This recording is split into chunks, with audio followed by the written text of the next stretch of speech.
The following podcast is a W2M Network original production. Visit W2Mnet.com for all of our other great podcasts, plus news, reviews, articles, and opinions from the worlds of wrestling, video games, football, and entertainment.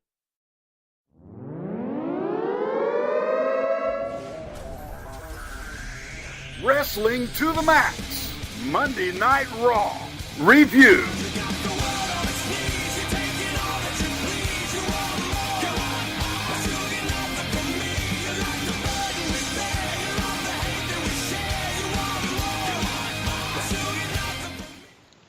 Welcome everyone to Wrestling to the Max's Raw Review for January 15th, 2018, and we are brought to you by W2Mnet.com, the place where you will find all your great wrestling content and a lot more. And please don't forget to go check us out wherever you get your podcasts. Once you do find your podcasting place, make sure you hit that subscribe button over at Wrestling to the Max or the W2M Network, whichever one you choose. Just do that now, and also don't forget to hit that rating button. Make sure you give us those 5 stars, and also leave a comment, review us, and give us your thoughts on the shows. We appreciate everybody that does that on a weekly basis or whenever you get a chance. We appreciate it. And hey, we got some friends that we want to give some big love to. 411mania.com and lastwordonprowrestling.com. Both great sites. Both have great wrestling articles you guys need to go check out. So please support them because they support us. I, of course, am Gary Vaughan, and along with me is your host, Paul Leazar. Heyo. And Paul, we've got a Monday Night Raw coming from everybody in San Antonio, Texas. And you and I preside in the Dallas area, so not too far from us. It's a little down the road. But, I'll just say this. I'm sure they're thinking they're lucky. Gross understatement.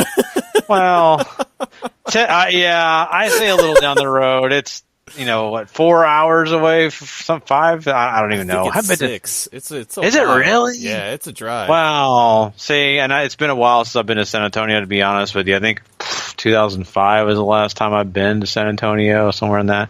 But, still, I'm glad for their sake that they're not up here, because it's getting pretty darn cold up in our area. And so, Braun Strowman probably wouldn't have been able to do half the things he did on this episode if he was out in that cold like here. It's true. So anyway, 4.5 according to Google. 4.5. 4.5. See, I thought I was close. Paul, see how great I am. I'm such a great navigator. I mean, oh my God. I mean, see, I just need to get that little sailboat thing that what's her name carries on NXT. So anyway, I'm a great navigator apparently, and I didn't even know it, buddy. I mean, admittedly, though, if we're in the Northeast, you're going through 3 states in 4.5 hours. So just to put that in perspective. Yeah, here in Texas, I mean, we kind of chuckle at people who say, "Oh man, we got a 3-hour drive. We're going to be crossing." I'm like, we can't even get out of our county. So anyway, all right. Well, enough navigation talk. Let's get into this Raw, Paul. Let's do it, and let's talk about really maybe one of the best things they've done on Raw in a while, and that's Braun Strowman coming out, talking about what he did last week and how he's ready for the Rumble to basically become the next Universal Champion because, well, he committed manslaughter, I guess for lack of a better term, against Kane and Brock Lesnar last week. Kurt Angle comes out, though, with some security guards, Gary, and he is not pleased. Actions have consequences. Braun is making an unsafe working environment, so you're fired, Braun. You're out of the Rumble match. You're out the door. Security is going to walk you out the building, and we know where this is going. Hide your kids, hide your wives, hide your husbands, because Braun Strowman's killing everybody he can get his hands on. These security guards get absolutely annihilated. He's tearing up Kurt Angle's office. He's tearing up backstage. He goes into production and terrorizes those people, and then ends up flipping the 18-wheeler truck portion that the trailer's attached to. And Kurt's had enough. He finally calls the cops, and however, this is sort of rescinded later on as Braun comes out to ringside again, grabs Michael Cole, and drags him around the entryway, which got a no shortage of applause from a lot of people in San Antonio. And Kurt comes out and talks him down, says, "Look, Stephanie's called me. She's rehired you. I've called off the police. You're back in the match. Just please don't kill Michael Cole. And naturally, Braun Strowman decides to chuck him off the stage onto a bunch of security guards. So Cole is out for the rest of the evening. Braun basically gets to run roughshod over the brand and prove that it doesn't matter if you almost killed somebody. If you keep killing people, they'll keep you around. Yeah, pretty much right. I mean, that's the way that you get away with things, WB. As long as you can kill about 65 people, you're okay. You get your job back. Yeah. Yeah. So, before I talk Braun Strowman, I have to let the people know I know who I was talking about. NXT's Kairi Sane was the person I was talking about with the wheel of the boat wheel. Yeah. I was like, who has a sailboat? Yeah, Kairi Sane. She has a steering wheel. You're right. Yeah, so I'm sorry. I just had to let my geekdom come out. I had a brain fart. I had to tell the people I know who I'm talking about. Okay, so let's talk Braun Strowman and how big this thing was with him tonight. I like the idea of having Braun Strowman go on a tear. It's actually very entertaining. You love watching him kill people. That's what you love about him. You also like watching him take treats away from someone in catering and then the whole crowd popping for that, right? I forgot about the cake thing. Yeah, so it's something great. It's something special. I think it's something that, you enjoy. That's what we saw last week with the grappling hook. People loved it. It reminds you of the Attitude Era. This just reminds you of Brock Lesnar a couple years ago, whatever it was, when he went on his rampage, right? To me, this mirrored a little bit of that, except, Braun Strowman is a mixture of Brock Lesnar and Mark Henry because he likes to pick up vehicles. Mm-hmm. So I think this was well done. I think they did, a pretty good job of it. You had a little comedy. You had Michael Cole getting thrown around, which Jim Ross got his fair share, so why not Michael Cole, right? The only thing I don't like about the Michael Cole thing is my God, is he that fragile that he can't do the rest of the show? I mean, all he got was thrown into a bunch of dudes, and then he was so shaken. Give me a break.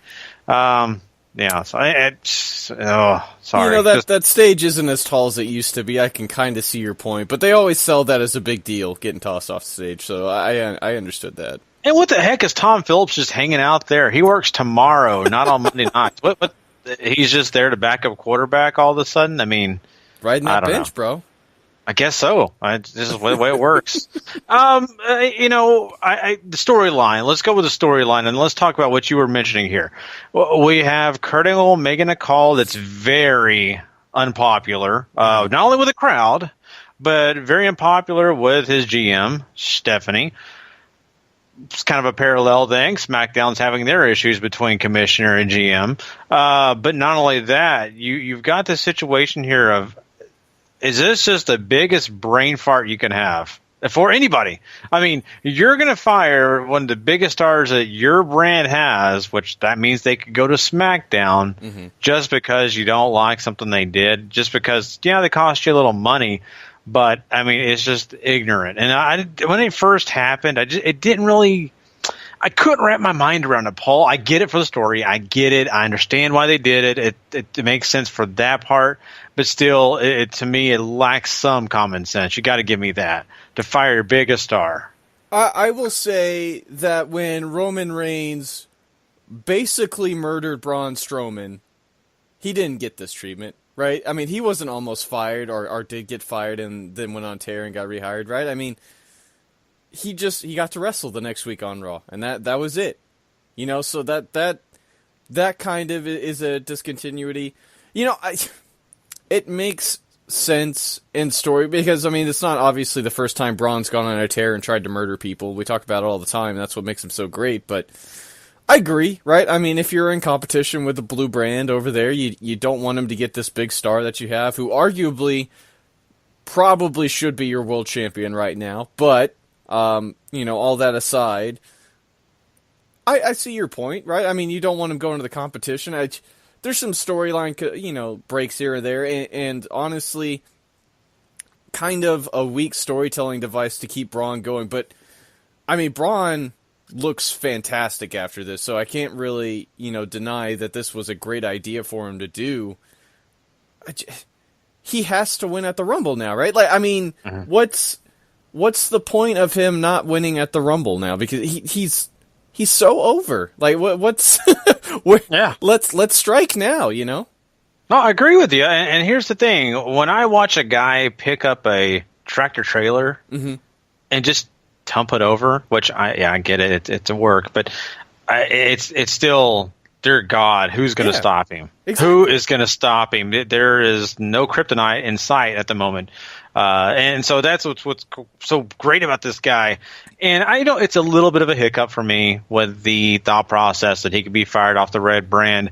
But I can get over that. That makes sense for the rest of the show, for what they're doing here, and for Stephanie to get a little bit more heat on Kurt Angle, which I think eventually leads to Kurt Angle down the line getting fired from Stephanie, which also leads to some other storylines for Kurt wrestling instead of just being a GM. And I think also it brings into play some of the other things that'll mix in with the Jason Jordan stuff. So I think after tonight, I'm going to forget about this, and it's just going to be, oh, okay, yeah, I forgot about that. Why did he even try to get fired? So I think that's one of those things I just got to get over. I know this is not New Japan. This is not considered like an athletic thing where everybody in the news is going to be covering it. So here we go. The rest of this, I got to mention this.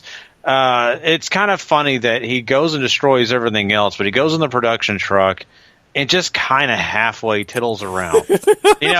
He's destroying every single thing in this path. And he goes, well, I'm going to turn this. How do I turn this off? But he doesn't break any monitors, doesn't break anything. My God, come on. Give us a fake set. Give us a fake thing where he just destroys the entire thing. And I get it. They can't take the Raw off air. But Brock Lesnar destroyed an entire announce team. Let Braun do something that's kind of like makes the rest of the show kind of, look like, oh, man, look what he did. So I can't take anything away from Braun. Did a great job tonight. He doesn't need to be the world champion, even though he should be, because he is so over right now. That title is just a decorative piece right now to Braun if he gains it here at Royal Rumble, if you ask me. I think it would be legitimacy, because right now he's just big man tearing shit down, right? He wins the title. I think you sort of legitimize him, and that cements his position. Because I would not say he's bona fide main eventer, right? I mean, I'd say he's up and down near the top of the card, right? So, and I wanted to talk about the production thing too, because it looked like such a carefully laid out plan. Like Braun's about to go on set, they're about to start the segment, and everybody's like, "All right, Braun, you can't touch anything. Don't touch anything." Don't just go in there and scare them. Do not touch anything.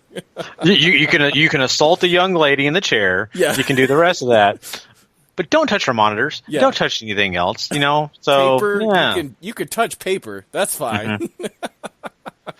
Kevin Dunn is off limits. Do not even look at him. Don't even. That's Vince's play toy. Do not touch him. So, I agree. It is kind of funny. It just kind of took me away from it a little bit. I'm like, come on, really? Really? What I would have loved to see is him get in the semi, drive the thing off, and run it into something or back it into something. And that's what I would love to see. But I understand it makes no sense because, Monday Night Raw would go off the air if the production truck fails. So. It is what it is. Yeah, I would have been. You know how they used to do those like trailer pulls at strongman competitions where they have the harness and everything? I mean, he found a grappling hook last week. There's got to be one of those lying around. Let him tug the whole production truck outside of the arena or something. That'd be cool.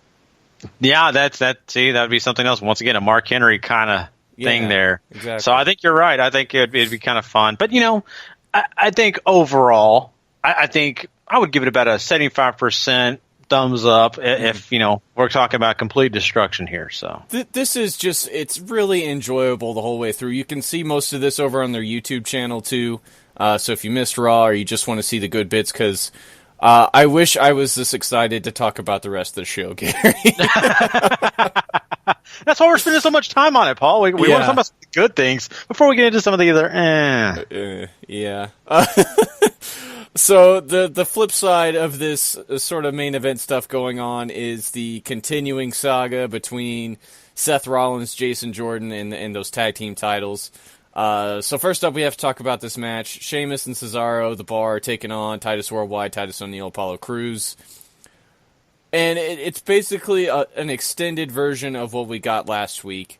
Titus O'Neil and Apollo Crews win via a Jason Jordan distraction that allows Apollo to roll Sheamus up. So your tag team title challengers lose again to a team that hasn't really been doing much of anything. And it's a fluky win, obviously, right? So it's not going to do anything to help those guys out. And really all this does is help Jason Jordan, which I'm fine with that. But this is 10 minutes of very boring wrestling. And I don't know how you make the bar that boring, Gary, but Titus Worldwide found a way. Yeah, and here's the thing that really bothers me. And of course, I'm definitely kind of sad that they bored me with the bar, but I think the biggest thing is we just had this discussion last week, and the whole time I'm watching the match, I'm thinking about you. And the reason it is because of the fact we had a situation twice in last week's Raw review where I said this should be from 0 to 60. Mm-hmm. And you're like, give it time. That doesn't need to be that fast. And then all of a sudden, WWE's like, oh, we heard you, Gary. So instead of doing it to the people you want them to do it with, we're going to give it to Titus O'Neil and his little buddy, Apollo Crews. So they were really terrible. They couldn't even beat the producers backstage. Now they're defeating the biggest, and baddest of tag teams in Raw that they've had to offer for a little while until now. Mm-hmm. So, I love the fact that Apollo Crews and Titus O'Neil are getting opportunities because I like both guys, right? I don't love them. I do like both guys, and I appreciate they're a talent. They have talent, especially Apollo Crews. I mean, that guy really underappreciated, if you ask me, really has something. It's just they don't know what to do. And this is the best they can come up with. And it is what that is. But I think it's a little weird for me to see them come in here, step up to the bar, and actually feel like they belong the entire way through. We talked about Gallows and Anderson. Oh, well, those guys, they're not really anything because they've been jobbing for a little while now. Well, guess what? They still don't look great. But yet, all of a sudden, the same guys on their same level look like they're ready for a tag team title run. Right. It's weird. It's very strange to me. And it's not for the lack of loving or hating or anything like that on either side of these two teams that we're talking about right here. I just don't understand it. I don't know where they're going with it. Because are we really going to make the bar a comedy act because we're using a comedy act against them?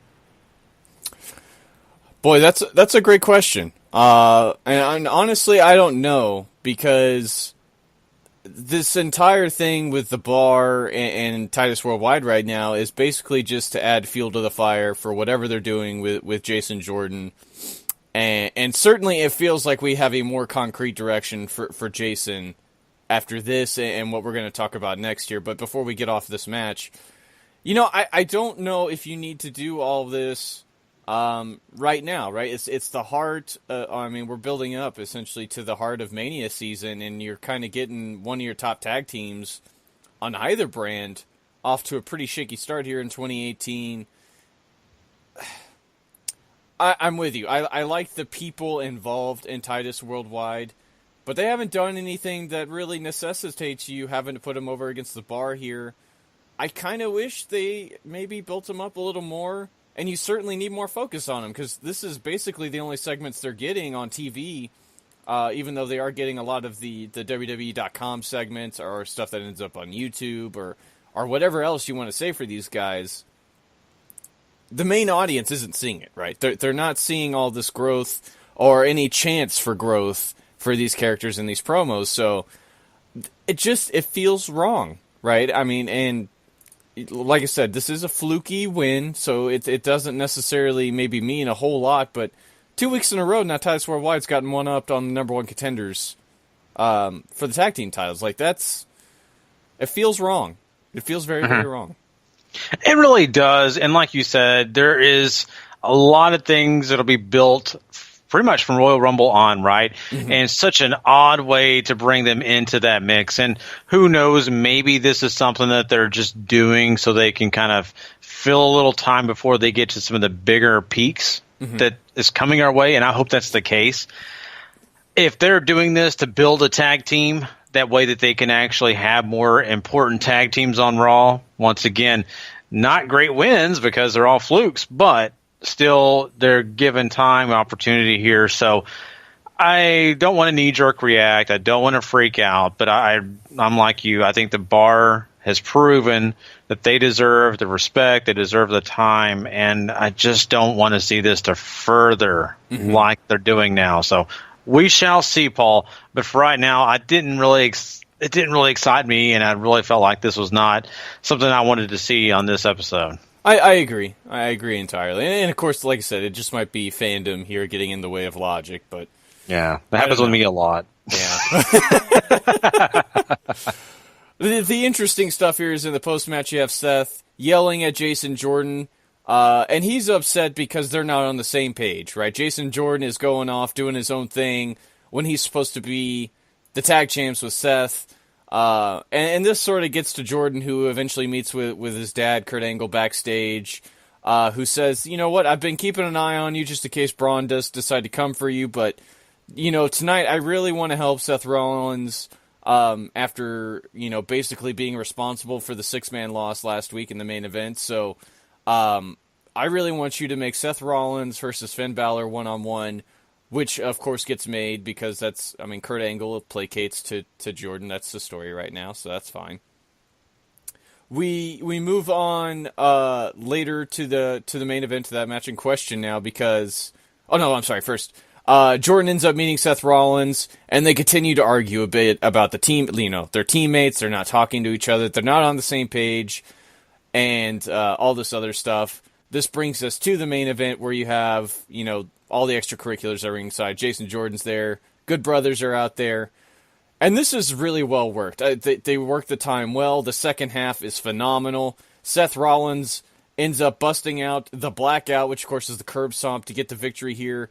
After Jason Jordan trips up Finn to allow the victory to happen, and there's a lot of scare here that Balor may have taken a concussion, but he's just selling the finisher because he's a pro. And you know, this I don't have problems with, right? This seems like a much easier, much better way of setting up what you wanted to do with Jason Jordan without really having to sacrifice the bar to the story. But, you know, I mean... Jason, a little two-faced, you know? Willing to pay lip service to Seth and still wanting to go out and sort of prove it that he's his own man. Yeah, exactly. And the one thing that I'll say about this is right away is, oh my God, is Vince really not paying attention to Raw? Is he on his phone looking up ideas of different color schemes for the new XFL? And the reason I say that is because he was dedicated and made sure forever now Seth Rollins doesn't use that curb stomp. Mm-hmm. It's not supposed to be there, and all of a sudden, not called the curb stomp, it's just the blackout now, which, you know, funny name too. It's not a bad name, but it's just kind of funny they just changed the name of it. I don't know if that makes it less severe looking.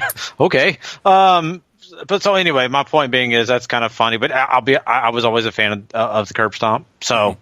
If Seth Rollins gets it back, I will applaud them. That's great. Yeah. It's definitely better than anything else he was doing, including the pedigree. That's Triple H. I get it, but anyway. So enough of me ragging on all that. I want to say this. I love the idea and what they're doing with what's going on with Jason Jordan, right? And they're continuing it on. They've been doing this for a long time. We talk about this week in and week out, Paul. Jason Jordan's just leading down this line. He's becoming more selfish. This is about him. He ignores everybody else. He got the tag team titles because he basically pushed his way in, right? Right. And then now, guess what? He's pushing his way in on other things, trying to push his way in on the Shield, which really didn't work out for him. But hey, you know, he's going to gladly move on and do other things, and he's making his presence known. It's affecting his tag team partner, Seth Rollins, here. And if it wasn't for some outside interference with Sheamus and Cesaro, if it wasn't for some other things that go on, I mean, it may have worked out bad for Seth Rollins, which really would have affected Jason Jordan. Jason Jordan kind of got the lucky break here because things fell into place for him. But still, that's going to bring up some more things. It's going to bring more problems for Seth Rollins down the road. So, yes, you're right. He's definitely a two-faced guy. It's all about himself, but yet he's talking and saying, hey, I'm still the biggest, best, baddest teammate you could have, Seth Rollins. So I'm really enjoying it. And this is actually one episode that I didn't find Jason Jordan kind of boring or or just kind of like, okay, he's a good kid, but he still needs a lot of work. And this is one episode I kind of found myself intrigued on some of the things that he was bringing to the table, So I'm happy with that. And then you move on and you talk a little bit about what's going on with the Balor Club that they did fine tonight. Like you said, definitely a big professional in Finn Balor. He did an excellent job. Honestly, should have won that match. Did a heck of a sell on the curb stomp. And my God, how long at the end of the show did they have to sell that? I mean, you had Finn sitting there. It felt like 15 minutes that they had him on screen. I was like, oh, they have to fill this time. What's going on? I was thinking to myself, just cut the show short. End it 10 o'clock or 11 o'clock Eastern. Just end it. Just let it go off air. If you have to sit here and film him for 15 minutes, it felt like 15 minutes, just sitting there selling this whole concussion. Maybe it's supposed to mean something, Paul. Maybe I'm missing the point. But I just thought that was a lot of dead time with him just sitting there with, Gallows and Anderson just kind of dazed. Mm-hmm. I also forgot to mention that you have the bar run down and get into a brawl with everybody at ringside, too, to sort of pay back what happened earlier in the evening to them. But on your point, two things.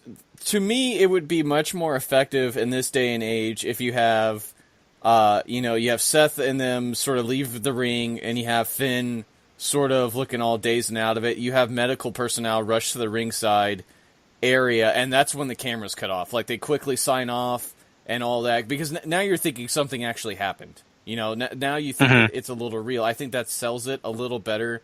And I agree with you. They take a long... I mean, it's probably 5 minutes, but, I mean, it really does feel much longer. Really selling that Finn is a little goofed up here. And to me, and this is credit to Larry over there at 411 with his review, too, that maybe Seth is willing to sort of toe that line with Jason where he will do anything to win against these guys to continually prove that he is, one of the top guys and doesn't... It's sort of going back to the way he used to be, before turning face and all that. So I find that kind of interesting, and if that's where they're going, then this is a real nice subtle way of starting that, going down that road again of Seth willing to basically crush people's heads in to win matches, which is great for me. So I'm all in on that idea if that's where they're going, especially if that's how they decided that they're going to break up the Shield this go around is, Seth is just going to be Seth. Because I think that works out well. And it certainly gives Jason Jordan somebody else to play off of as he sort of continues to grow. Because I agree with you. Like, I think he has something to offer, and it may not be this big role that he's in right now, because he's very much the crux of the whole story here now that the Shield has sort of been split apart, is Jason thinks he's involved in all this stuff and thinks he's obviously a bigger man walking in the shoes that he has right now. But, there's something to this. You can't say it's not interesting, and I think Jordan definitely holds up his own part in that. Yeah, and I totally, think to myself every time I see him on the TV screen, oh boy, what is he going to say now? How silly is he going to be? Or how unimpressed am I going to be? And then all of a sudden now, it does seem like he's learning. Trust me, he's still got a long way to go. I'm not praising this guy to the moon. He's got a long way to go, but at least I think they're giving him some of the right tools to work with now. The storyline is fitting him more and more, and I think you're right. Now that he's got Seth Rollins willing to do a little bit more than he would, means that he's rubbing off on Seth Rollins. Now, I appreciate that for the fact that you're right. The Shield is kind of dissolved because you got Ambrose injured. You got Reigns more concerned about everything else, especially leading up to WrestleMania. He always will be in a main event picture. So it only makes sense for us to go down that path at the moment, and I'm okay with it. Anytime that Seth Rollins is aggressive, it means that he feels like he belongs in the main event picture again. Right. So that's a really good deal. Really happy with that. And I want to see more of what's going to happen now, and that's something that's going to be kind of odd because, well, to be honest with you, this has not been the biggest storyline that I've just been over the moon about, really excited about it, just kind of following it and seeing where it goes. Now I kind of want to see more of it, and I actually have a lot more vested interest in what they're doing. And also really quickly here about Finn Balor. I think about that selling point and how much that they put emphasis on that. Does that mean that Finn Balor goes darker? Do we see that injury take him down a different path, saying to himself, F being this sweet, nice guy, I'm going to be that guy that started the Bullet Club, to go back to his roots and just be a complete heel with the Gallows and Andersons and seeing what they do together as a team. I think he fits better if he's on the same level as those guys when it comes to heel mentality. So that's really interesting, and I hadn't thought of that because we have seen them use this device recently too, and sort of how we got to Woken Matt Hardy, where not only was he losing constantly, but he took, we'd see him take a big blow and he'd be bleeding from the mouth or something, and suddenly he's got all those mannerisms going for him. So if this sort of leads to a shift to maybe his old Real Rock and Rolla gimmick he had in New Japan when he turned heel there at the formation of the Bullet Club, that would be very, very interesting, especially if that means we can get the Good Brothers up and rolling and being their nasty selves when they want to be, because as fun as these guys are, I think they're very effective heels. So I'm down for all of that, And I think it just makes this entire tag division better. Think about how great this tag division will be once you get the Revival all back involved, and now you get them going stronger. You've even got, I hate to say it, but Titus Worldwide. It's a bigger threat involved in this. This could end up being a really strong point on watching Raw on Monday nights, is that tag division, if they are able to build these tag teams and make them matter. So just a thought, and I would love to see that different variation of Finn. I agree entirely too. I was going to make another point, but I've forgotten it, so it can't have been that important. So let's move on. You bring it up later, but if you think of it, just bring it up. Yeah. So we move on to the other side of the Shield equation, and Elias is out singing a song. He is now targeting John Cena in the Royal Rumble, since it looks like Samoa Joe is out injured, and I don't know if it's confirmed yet or not that he's going to be missing the Rumble yet, but you have that sort of storyline thread in there during all this. His singing, of course, means that we're about to see The Miz and The Miz Siraj. And Miz gets another promo here, basically, I don't want to say rehashing, but just stating why he is who he is. Big IC title match next week, obviously, on Raw 25. This week, Roman Reigns faces off against Bo Dallas and Curtis Axel. This is a prolonged squash, and that might be generous. Nearly 8 minutes it takes for Roman Reigns to overcome the odds here, but he finally does. Yeah, this is all about Roman. It's about showcasing him, and yeah, I get it. They're trying to make the Miztourage look like they're worth something, and letting them kind of get a little offense on Roman. But let's be honest. In the end, this is all about making the Miztourage look like stumbling idiots. Right. It just really was. Even the Miz, him circling the ring, backing and falling down. You do the normal Ric Flair. Oops, I tripped over my feet. Thing. So I think, this is a fine thing to do, but I'm sorry, it's not selling me on this IC title match next Monday night. Right. I love The Miz, and I usually love him on the mic, but you said it right when you said it was rehash. It really is rehash. All the things Miz said, I could have watched in a 2-minute video package. It's basically stuff he said all last week, too. Yeah, you're exactly right. So I get it. There's only so much you can say about one thing, about the same exact topic. But I think for me, I just kind of felt like this is filler, and they're just trying to make their way to that big show, to this big match that they're supposed to have. I'm okay with all that, but I didn't really get anything out of this. I hate to say it, because I love Miz. I love Miz. I just did not get anything out of the Miztourage or even Roman tonight, so... No, I agree with you. Most of this show, to me, really feels like just trying to get another episode in the can before they hit the big one, so... To that point, too, you have, before we move on to sort of the divisional stuff here, the Revival squash a couple jobbers here in about a minute and a half, which they must be listening, Gary, because we mentioned that the Revival, where did they go? And here they are, finally. And they made a promo afterwards talking about they're not sports entertainers, they're not worried about social media or video games or any of the other extracurriculars. They want to win matches, and they want to be the best wrestlers that they can, and they are not going to change this, even, no matter who's telling them to, and all this sort of like anti-establishment guys, which I think is a neat idea, because they certainly are not in the mold of what you certainly get in current modern day WWE guys. And next week they plan on proving that this is their universe on Raw 25. So interesting to see what they're going to do with these guys next week. Yeah, I mean, I really want to see what legendary team they'll be facing. It probably will be the New Age Outlaws. They already mentioned them.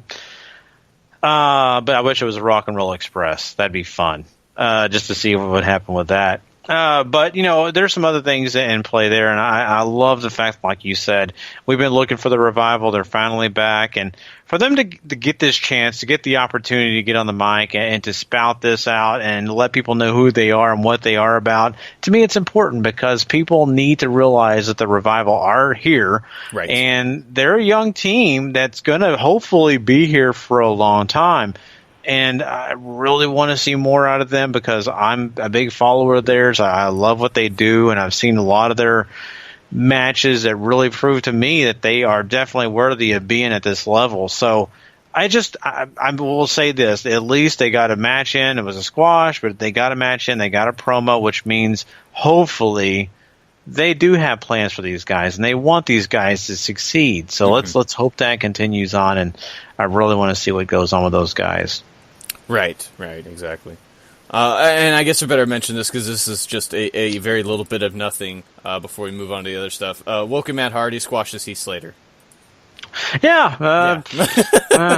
I'll say this. Heath and Rhino have a little... this is what I'm trying to think what kind of storyline you would call this. A very minor storyline on Monday Night Raw Weekly. Yeah, it's like a C-level storyline. Yeah. Like TV shows, you got the A story and the B story. This isn't even a B story.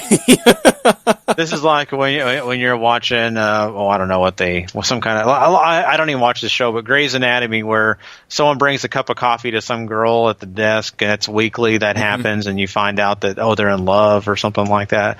That's what you'd equate this to. See, I don't even know Grey's Anatomy. Anyway, but my point of all this thing is, I think that Woken Matt Hardy is going to hopefully do bigger, better things. But right now, once again, they can't use a lot of time for this, because they're getting ready for Raw 25, right? So they're just setting that up. At least Matt Hardy got a match. That's the same with the Rival. At least they got a match. And before we move on to something else, I have to mention this. We talked about Elias already, but I want to say Elias is talking about getting rid of John Cena in that Rumble. It'd be hilarious if Cena eliminated Elias and then Samoa Joe surprises and eliminates Cena. So I hope that happens. Cool. I hope it happens. Yeah, I mean, we just got to hope Joe is basically ready to go for the Rumble, and then maybe takes a break after that or something to let that foot heal. So, yeah. And real quickly before we move away, to me, this is there. It feels like with Hardy and Wyatt now, they're sort of playing for time, right? Because we're in this big season, going towards the big show. And I don't think the Hardy-Wyatt feud's going to go anywhere anytime soon, and maybe we get one of these big Great War sort of matches between Hardy and Wyatt at WrestleMania, just because they can go over the top with the production and everything like that, and it just screams WrestleMania stuff. So, and sort of doing this makes me feel like we're kind of heading in that direction. I think that's great, and if it happens on that stage, I just hope that they let this thing work in a natural way. I hope that they don't stretch things, and I hope there's no more holograms for this year WrestleMania. If I just be honest with you. But just think of that crowd. The crowds that show up for WrestleMania are deep, geeky, loving wrestling fans. And that's great. That's what WrestleMania is. That's what makes WrestleMania awesome. So they're going to know Woken Matt Hardy. They're going to know Broken Matt Hardy. Just imagine the pop the crowd's going to give if Vanguard 1 drops something to help Matt Hardy in that match or something. Just, oh my God, that crowd is going to pop. So that's, to me, the end game, hopefully, or not maybe even the end game, but at least the pinnacle of that feud. Slow burn it. Like you said, let's slow burn this. Let's make this last, because I think once you get some of the bigger moments, let WrestleMania be that minute and that second that people just talk all week long about this one moment. And that's what's going to happen, hopefully, if they do that slow burn. So hopefully you're right, Paul. Hopefully they're just taking this break and they can do it and they need to do it. Mm-hmm. Yeah. It's also worth mentioning that over on Matt Hardy's YouTube page that he has a video of him resurrecting Vanguard 1. Which is wonderful. So, oh my God, I got to see this. I have not seen that yet. Yeah. Oh, yes. It's a little brief thing. I think it's like 45 seconds, but it's great. Let's go and talk about the cruiserweights here real quick. You have Enzo show up with Tony Nese, doing his usual stuff and promises to walk out of the Rumble with the cruiserweight title. This allows Cedric to come out with his own hype man in Goldust, who calls Enzo straight to DVD, while Cedric is a blockbuster, Gary. And then this gets us to Cedric beating Tony Nese for what feels like the 20,000th time since this feud has started.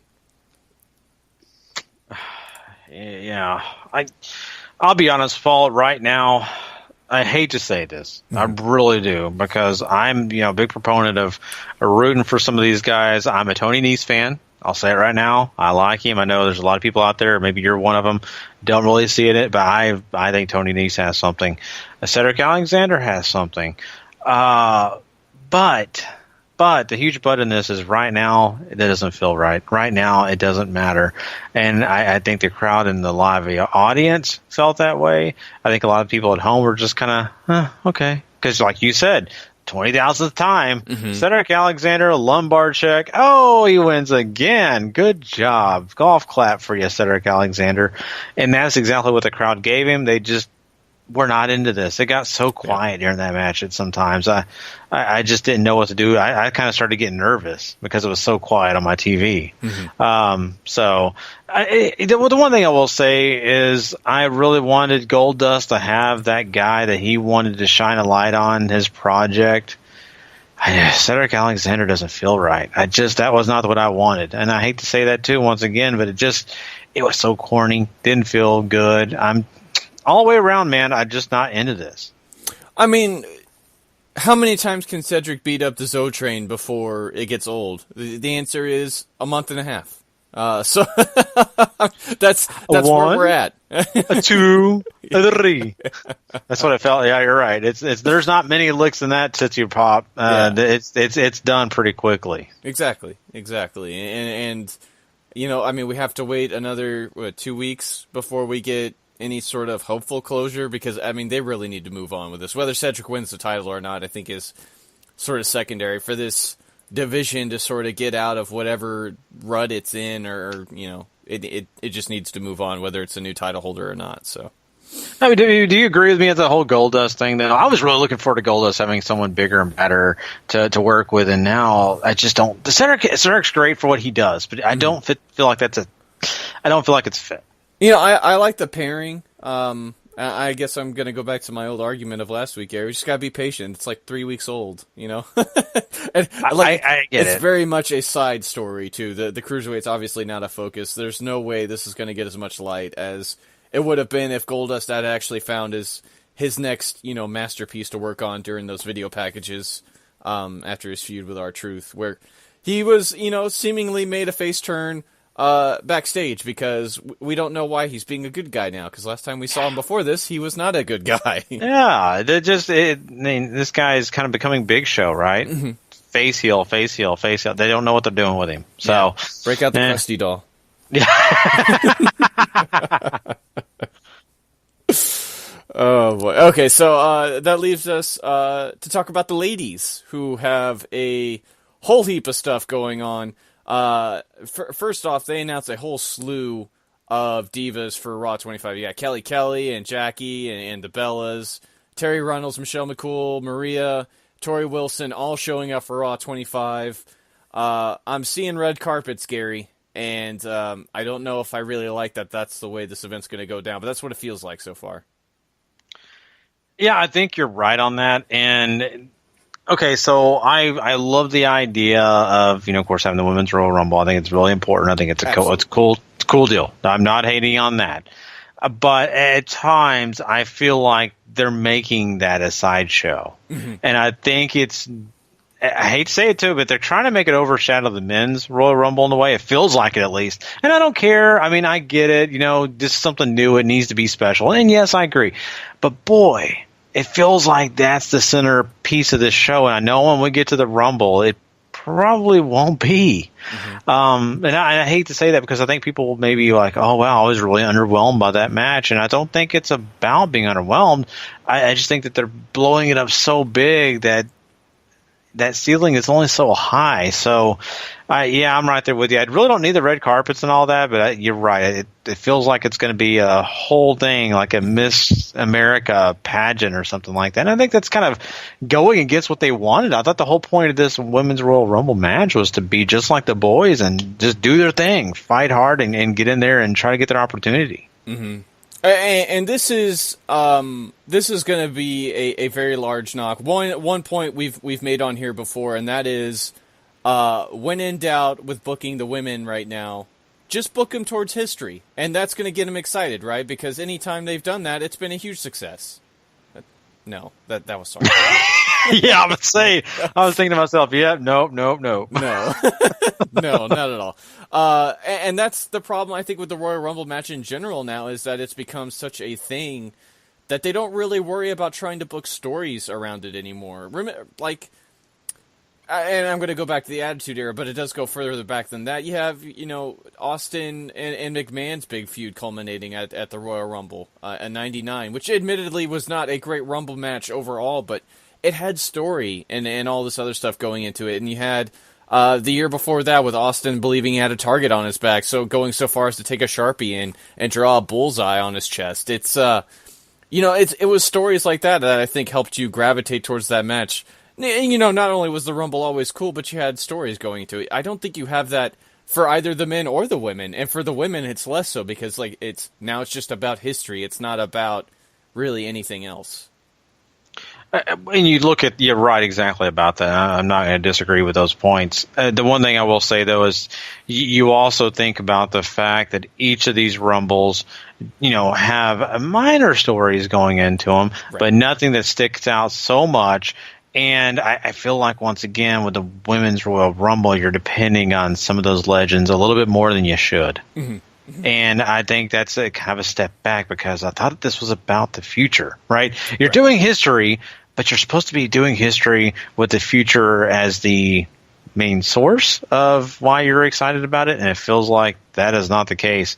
If you're getting excited about Terry Runnels coming back, so I'm not saying it's cool to see her. Don't get me wrong, mm-hmm, but it'd been like when Diamond Dallas Page appeared in the Royal Rumble 2 years ago, and that was like, oh my God, this is why I watched the Rumble. No, that's not why. You just wanted to see who was going to win, and you were excited because there's lots of other young guys in there. So I don't know. Maybe I'm just kind of overdoing this whole thought process for myself, but I just feel like they're focusing on the wrong things going into exactly. this. Yeah, I'm not any less excited for the Women's Rumble just because it is a big deal, but you're not booking anything towards it to make it feel important other than history. And the first Hell in a Cell, the first cage match on TV, the first, the amount of firsts that they've had these girls do and hype up the fact that it's just a first isn't good enough.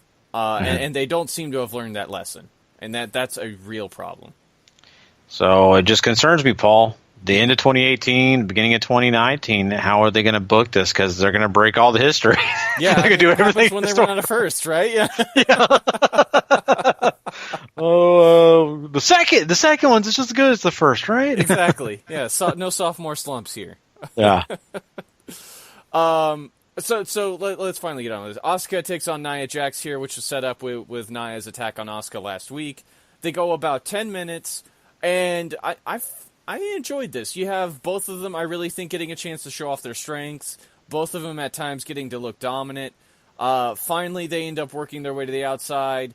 Nia climbs up on the steps, and Asuka sort of trips her up on there by kicking her in the back of the knee and sort of hanging her up in there. And while Nia beats the count back in so she doesn't lose that way, she can't stand. She can't put any weight on the knee. So the referee calls the match off, and Asuka wins to retain her winning streak and all that going forward. But I thought this was nice. I mean, they both look strong, and it just... Asuka looks the more deadlier for this, and this is going to tie into a bunch of stuff going forward after this match. But what'd you think of all this before we move on? I will say this. I really thought that this was a credit to both ladies. I think you're right. One of my favorite matches on the show. It's weird to say this. I mean, really a match that you sat there holding your breath. And for Asuka, and I think a little bit for the fans who like Nia Jax, which I think that Nia Jax has something, and going forward, you don't want to see her taking a lot of losses. I think that kind of affected her in NXT a little bit when they kind of started to kind of make her lose a few of the big matches that she was involved in, right. And it made her kind of less important. And they don't do that here, and they make her feel really strong. I mean, at times you really thought, oh, this could be the end for Asuka. I think the angle works. I think everything they had going here made sense. I like the match. So for me, one of the highlights of the night. Exactly. So in the post-match here, you have a whole bunch of people run down to check on Nia, including Alexa Bliss. We go backstage a little later on where Alexa apologizes to Nia for getting her involved in her business, essentially. And this ties into the Enzo feud, who shows up, and Bliss tries to get him to go away, but Nia wants him to stick around and, play caregiver and all that, which, gag unto me with a spoon, but whatever, right? Yeah. Any thoughts on that? Sorry. Yeah, really quickly. Apparently when there's only so many Bliss blocks you have, apparently. It's true. Yeah, you must only get one. So... note to self, if I ever want to use the Bliss blocks, make sure it counts. Right, exactly.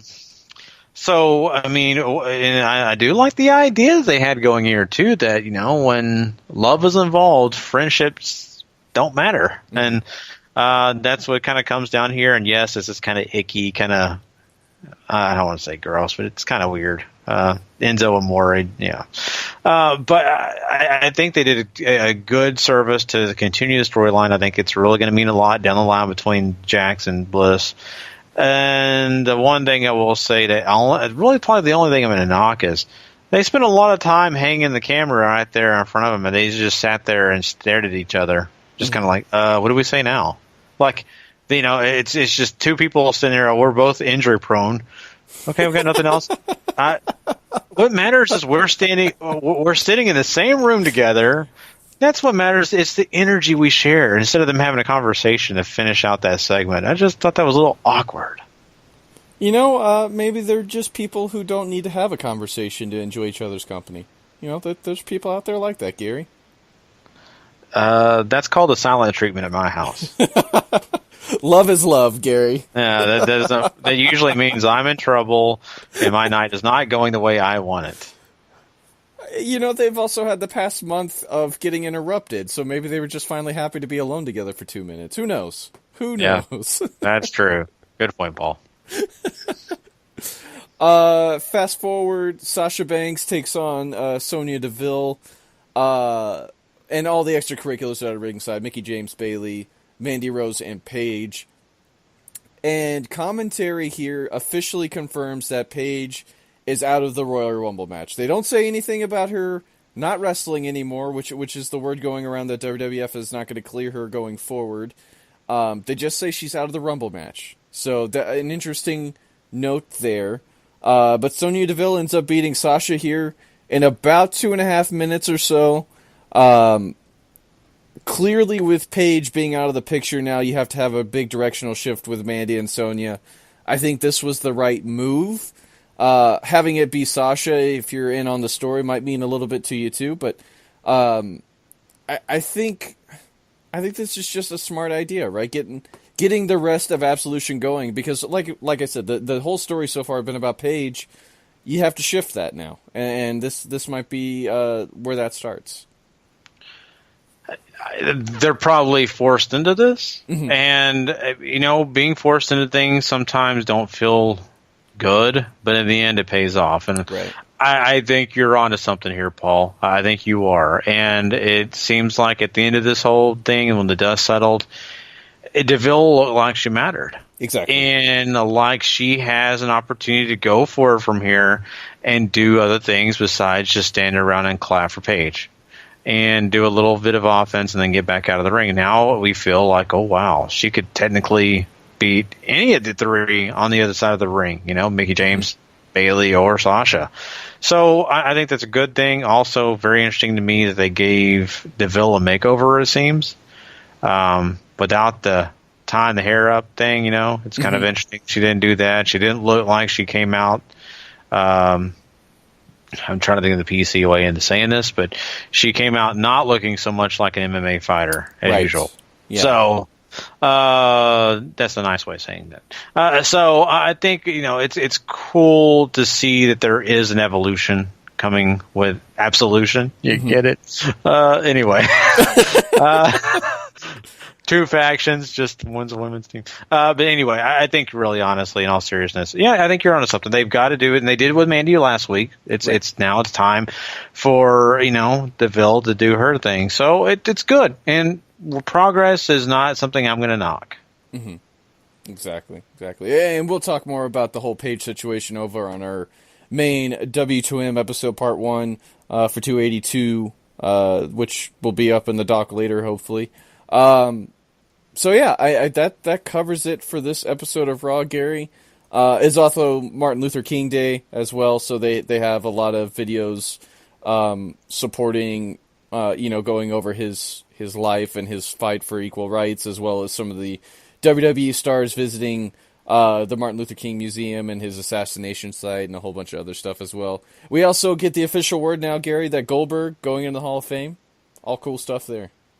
Yeah, very glad, and we'll talk more about the Goldberg thing. We did a little bit last week. I'm sure we'll mention it again now that it's officially confirmed on the regular episode. But I will say my piece just quickly here is I was a big Goldberg fan growing up. He really kind of got me into this world of wrestling. So I cannot deny that, and I will say that he is definitely worthy of the Hall of Fame in my book. So really good job on WB and making that decision. And Martin Luther King, you're talking about history. That's definitely one of the biggest historical figures in my book as well. Really, really glad that our nation takes a day in his name to celebrate him and to celebrate his accomplishments and the things that we're still feeling to this day because of that man. It means a lot, and I'm so happy that WB takes that time and gives it the full due justice and full due time that man deserves. So big credit, applause to that as well. Absolutely. Man, so I guess I got to rate this, Paul. That is what it's time for. I'd love to give it a point extra just because of the Martin Luther King stuff, but I mean, I'll base it just on the wrestling. I think there's a few things here that I could sit here and say, great job on Braun Strowman. Good job as always, making this guy look like $1 million. Really good job. Asuka and Nia Jax, the whole match. Big surprise for me. I didn't think it ended up being as good as it was. Really glad to see the Revival blood back and all that kind of stuff. I think, though, besides the Braun Strowman storyline, I just kind of felt a little ho-hum on a majority of this show. And for me, that means it's below average. I don't think it was a terrible show, but I don't think it was a grand show. I am going to go as 6. There's a lot of just trying to get through to the next week, which of course is a big show, Raw 25, that they've put a lot of effort into making sure you're aware is happening. And it should be a really cool event. And like I said last week, I'm super excited to watch it. I started watching Raw when it first came on. I fell in love with the Manhattan Center venue that they used all the time. It's just such a very cool, different sort of place to watch wrestling, and all that. And all that aside, like I said, I love the Braun Strowman story despite its flaws. When you think about it, I think the Seth Rollins Finn Balor match is very good. Asuka, all that. Like, there's a lot of good storytelling. There's not a lot of stuff that really keeps you hooked, though. It is a big problem. To me, this felt very middle of the road, going 5. Okay. That's fair enough. So there we go. And, just a little bit less than me. And I think that, once again, we're pretty close. And I think that hopefully next week is going to be a bang-up show, and a 5 and a 6 is not going to be even close to the rating we'll be giving at Raw 25 next week. Exactly. I'm a little bit on the nervous side that we're going to be giving it maybe an 8 or a 9, and I hope that's the case. I really do. So much stuff booked for that show too. All the stars from last, from days gone by, and you have the IC title match, and Lord knows whatever else they're going to do over at the Manhattan Center as far as what could be happening as far as WrestleMania's looking and stuff like that too. So. Should be an immense show. I'm really, really looking forward to it. If it's anywhere as fun as Raw 1000 was, it's going to be spectacular. I agree. I mean, I still will say this moment, Raw had me at one moment for sure, and that's when Heath Slater was doing his gimmick against the Legends at that Raw. So I think, fun. And when Lita came out to have that whole thing go down with her and the APA, that was a blast. So. I'm looking forward to a special moment that I'll never forget on this Raw 25. So be with us next week. Do not miss our Raw review for Raw 25. We are going to have so much fun. It may be a 2-hour show, folks. I'm sorry if it is. It might be, though, because we have a lot of fun. We usually spend about an hour on this regular every week. So probably be a 2-hour one. Yeah, so. But anyway, we are going to be, of course, having a lot more fun. Don't miss us. We are going to be having a Wrestling with the Max episode 282, part 1, that Paul just mentioned a minute ago. We'll be doing that this week, so be looking forward to that on your dock, wherever you're downloading us.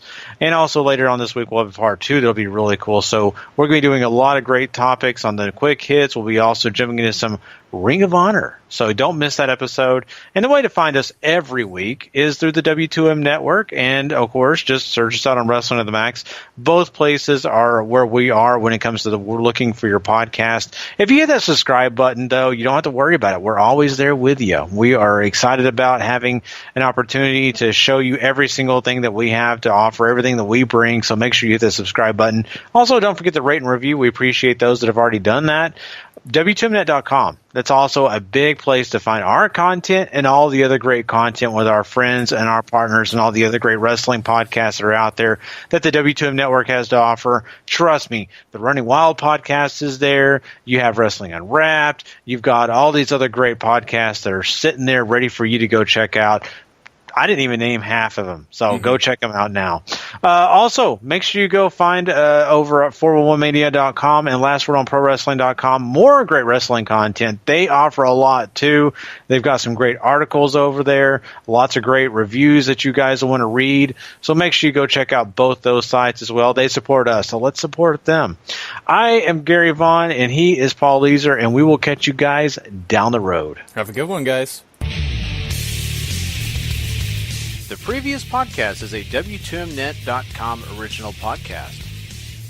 For more great content like this, go to W2Mnet.com for the worlds of wrestling, video games, entertainment, and sports.